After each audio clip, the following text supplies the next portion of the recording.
One of the things I really like about Lord of the Rings and some of the older fantasy IPs is that they've been around so long. And this goes for D&D as well. People have just created artwork, like not like character art, but sceneries and specific battles. I really want to emulate that.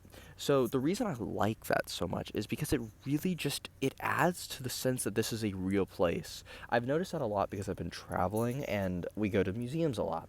And in the museums, you get to see all these different pieces of artwork, like representing a specific time, the battles, and how a culture felt at that moment. And I would like to almost emulate that in my fantasy. Not only because it's real, but because it means something. When you have a world that is so real that there are paintings of it, they don't even have to be in world. I sometimes do artwork where I sign it off as like, oh, this was made by someone within the world. No, no, no, no, no. You can do that like you don't even have to do that. You don't have to make the lore around an author. You just need to know that this event was so important that someone decided to paint it. And as we move in from the summer to the fall, like with this channel, one of my goals is going to be to learn to paint watercolor or oil scenery. I've been practicing this summer with sketching, and I just think that if you're building a fantasy world and you know how to paint or do art, doing that of your world is just immaculately beautiful. I'll show you some examples really quick. All right, so look at this view I got, but I've been doing sketches of specific regions and trying to practice sketching.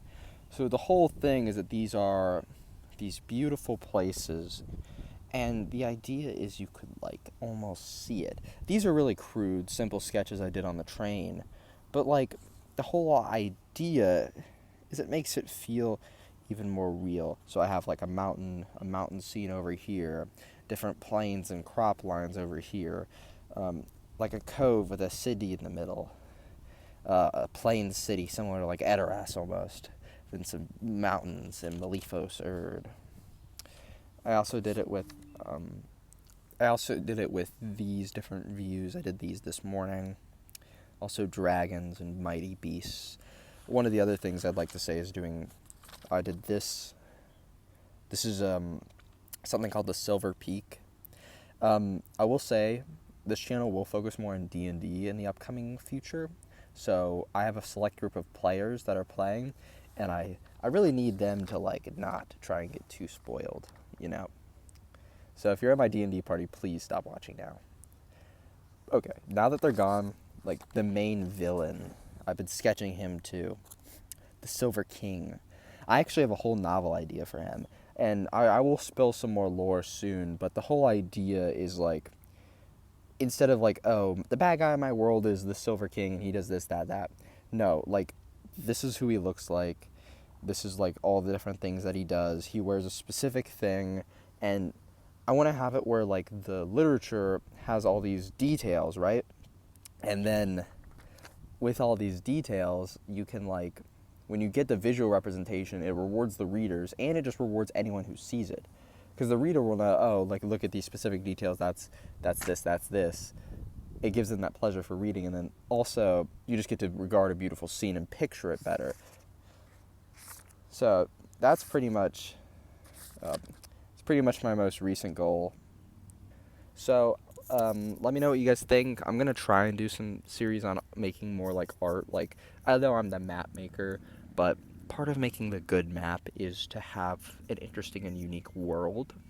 So that's going to be something I'll be working on.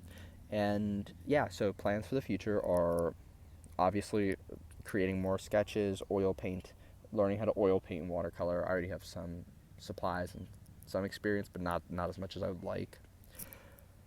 Basically producing more art for the world, and then as we're filling out, this channel may switch more to D&D, as D&D is the primary way I world build this place. So if I could basically like share the world building I'm doing for D&D with y'all, that would both help me create more, and it would give you guys some lore content, because there's a lot of lore with D&D. I've shared with you some minimal things about most cities, but oh my gosh, the amount I've had to write for D&D has been a lot. So if I could share that with y'all, that would probably satisfy the cravings for lore I've seen in my comments. Anyways, guys, thank you for paying attention and watching my video. If you think this is interesting or unique, or you just want to see where it goes, consider subscribing. We hit over 10K subscribers. It's awesome. I think we're at 11K now. But gonna try and get back into this a little more. No promises, but I think this is really interesting, and I like the community I've built. So I hope you guys are doing great. Happy world building. Do as you go. I'll see y'all next time. Bye.